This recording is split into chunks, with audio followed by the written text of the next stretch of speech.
My name is Rachel. My mother has called me a burden since I was 17 years old. Not a disappointment. Not a failure. A burden, like I was something she had to carry against her will. Dead weight she never asked for. I heard that word so many times growing up that I started to believe it. I worked twice as hard as anyone I knew just to prove that word wrong. And for a long time I thought I had. I was 28 when everything I had built came crashing down in a single evening. Not because of bad luck, not because of my own mistakes, but because of the two people who were supposed to want me to succeed more than anyone else in the world. But I'm getting ahead of myself. Let me start at the beginning, because you need to understand what I came from before you can understand what I survived. I grew up in a small town in western Pennsylvania, the kind of place where most people stayed forever. My mother worked part-time at a grocery store and spent the rest of her time telling anyone who would listen about everything she had sacrificed for her children. My older brother Marcus had stayed in town, taken a job at the same warehouse where half the men in our neighborhood worked, married his high school girlfriend, and was considered by our mother to be the definition of success. He had done things the right way, she said. He had stayed close. He hadn't gotten too big for his britches. I, on the other hand, had gone to college on a partial scholarship, worked 2 jobs to cover the rest, graduated with a degree in graphic design, and moved to Columbus, Ohio when I was 23. My mother acted like I had moved to another country. Every phone call ended with some version of the same sentence, that I thought I was better than everyone, that I was selfish, that I had abandoned my family for strangers. I stopped arguing with her about it after a while. I focused on my work instead. By 27, I had built something real. I was a senior designer at a mid-size marketing agency called Hartwell Creative. I had a small but loyal roster of freelance clients on the side. I had an apartment I was proud of, a savings account I had clawed together dollar by dollar, and a reputation in my field that had taken 5 years of 70-hour weeks to earn. And I had one dream that I had been working toward for 2 full years, starting my own studio. The business plan had been in development since I was 26. I had researched everything: startup costs, client acquisition, pricing structure, contracts, insurance, software licensing, the legal requirements for registering an LLC in Ohio. I had a financial model built in spreadsheets, a portfolio deck that showcased my 5 strongest case studies, and a branding package for the studio itself that I had spent 3 months perfecting. I had even lined up 2 potential anchor clients who had verbally committed to working with me once I launched. The final piece was a small business grant due the Ohio Development Services Agency. It wasn't a huge amount, $40,000, but it was enough to cover my first year of operating expenses and let me leave my salaried job without the fear of running out of runway before I had found my footing. The application had taken me 4 months to complete. It required a full business plan, financial projections, a personal statement, letters of recommendation, and a formal presentation before a review panel. I had been selected as a finalist. My presentation was scheduled for a Thursday morning in early March. If it went well, the grant committee would make their decision within 2 weeks. I want you to understand what that presentation meant. It wasn't just about the money, it was the validation that the last 2 years of work had been worth something. It was proof that someone outside my own head believed this dream was viable. It was the door I had been standing in front of for so long, finally beginning to open. My mother called me the Sunday before the presentation. I should have let it go to voicemail. I knew even as I answered that something was wrong because she only called on Sundays when she wanted something. But I answered anyway because she was my mother, and some habits die harder than they should. She told me my grandmother had fallen. My grandmother, her mother, who was 81 and lived alone in the same house she had lived in for 40 years, had slipped getting out of the bathtub and bruised her hip badly enough that she couldn't get around on her own. She wasn't hospitalized, she didn't need surgery, but she needed help for a few days, and my mother said she couldn't take time off work, and Marcus's wife had just had a baby 3 months ago, and so it fell to me. I told her I couldn't come that week. I explained calmly that I had the most important professional event of my career on Thursday morning and that I needed the days before it to prepare. My mother was quiet for a moment. Then she said, "I knew you'd do this. I knew you'd choose your little projects over your own family. I tried to explain again. She talked over me. She said my grandmother was elderly and alone, and that if something happened to her because I refused to come, I would have to live with that. She said some things were more important than a job interview. She said, and I remember this exactly, "You've always cared more about impressing strangers than taking care of the people who raised you." I told her I would figure something out. I called 2 cousins, both of whom said they couldn't help. I called a home health aid service and arranged for someone to check on my grandmother twice a day starting Monday. I called my grandmother directly, who told me she was fine and that my mother was being dramatic, which was not surprising.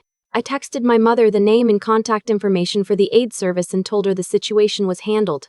She didn't respond. I drove to Columbus's main library that Monday and Tuesday, working through the final polish on my presentation in a quiet corner away from my apartment's distractions. I reviewed my talking points until I could recite them in my sleep. I went through every slide 40 times. I anticipated every question the panel might ask and prepared clear, confident answers. I printed backup copies of everything on the off chance that technology failed me. I still remember the presentation file in 3 separate places: my laptop, a USB drive, and cloud storage, because I had learned early in my career that losing your work was a disaster you could always prevent. By Wednesday evening, I was ready.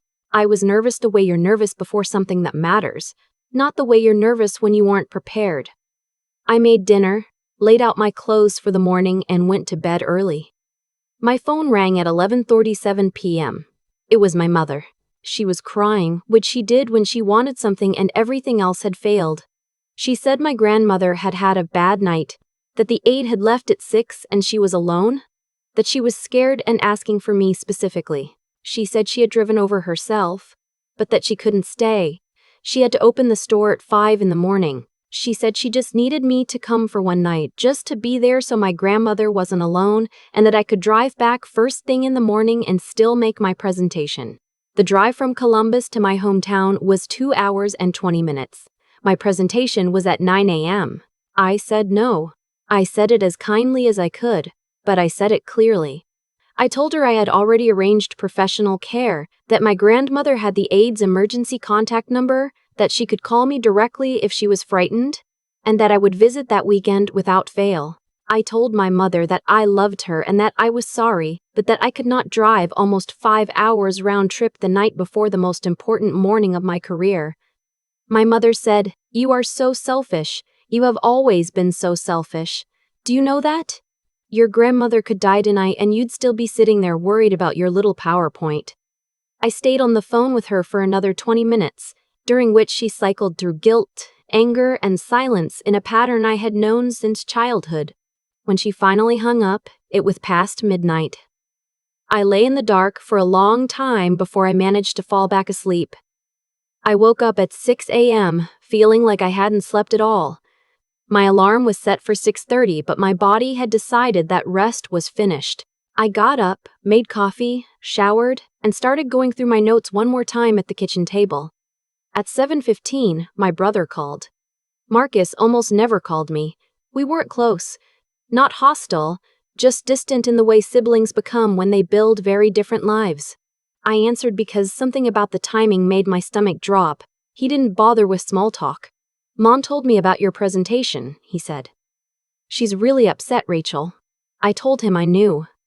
I told him I had handled the situation with our grandmother and that everything was arranged. "She feels like you don't care about the family," he said. I took a slow breath.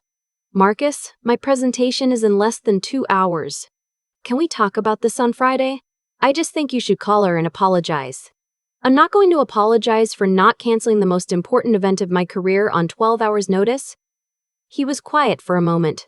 Then he said, "You know, some of us didn't get to run off to the city and chase our dreams. Some of us stayed and took care of things. Mom sacrificed a lot for you." I told him I appreciated everything our mother had done. I told him I had to go. I hung up. I sat at my kitchen table and stared at my coffee cup for a moment, steadying myself. Then I opened my laptop to do one final review of my opening slide. The presentation file wouldn't open. I clicked on it again. The spinning wheel. Then an error message I had never seen before. "The file appears to be damaged or corrupted. Would you like to attempt recovery?" I clicked yes. It tried. It failed. My stomach went cold. I told myself not to panic. I had backups. I went to my cloud storage. The folder was there, but when I clicked the file, it gave me the same error. I grabbed the USB drive from my desk drawer and plugged it in. The file on the drive was the same. All 3 copies, saved at the same time on the same evening, all showing the same corruption error. I later learned from a tech friend that a hard drive issue had propagated the corruption across all 3 saves when they were made. A 1 in 1,000 unlucky coincidence. The kind that only happens on the worst possible morning. I sat completely still for approximately 4 seconds. Then I started working.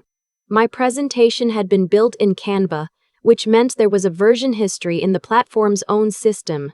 I opened my browser, logged in, and found it, but the most recent autosave was from 3 days ago, missing 2 full slides and all of the final formatting and revisions I had made on Monday and Tuesday.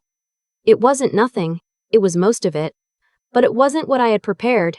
I had 1 hour and 38 minutes until my presentation. I called the grant program coordinator as soon as the office opened at 8. I explained, briefly and without melodrama, that I had experienced a file corruption issue and asked if there was any possibility of a brief delay. She was sympathetic but firm. The review panel had 3 other presenters that day and a tight schedule. She could give me 15 extra minutes, but that was the absolute limit. I said thank you and hung up and kept working. I rebuilt what I could from memory and from the older version. Some of the language wasn't as polished as what I'd had. One of the data visualizations I'd spent an afternoon on was gone, and I had to replace it with something simpler. But the substance was there. The market analysis, the financial model, the case studies, the vision for the studio, everything that mattered. I arrived at the presentation with 4 minutes to spare. I was wearing the blazer I had laid out the night before. My hands were completely steady.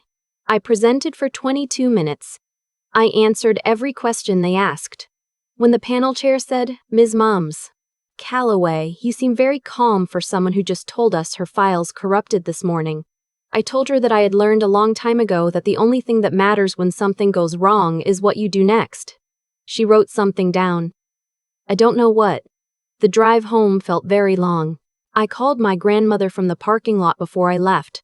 She answered on the second ring, told me she was feeling much better, said the aide had been very kind, and asked if I was coming to visit soon. I told her I'd be there Saturday. She said good, she'd make her chicken and dumplings. I sat in my car and breathed for a few minutes before I started the engine. I didn't call my mother. I didn't call Marcus. There was nothing to say to either of them that day. I went home, changed out of my blazer, and slept for 3 hours. The following week felt endless. I went to work, I designed things, I responded to emails, and I waited. The grant committee had said 2 weeks. I counted every day. My mother called twice. I let both go to voicemail. She left messages about my grandmother, about Marcus's baby, about a cousin's engagement. Nothing about the presentation. No acknowledgement that something significant had happened in my life that week. I wasn't surprised.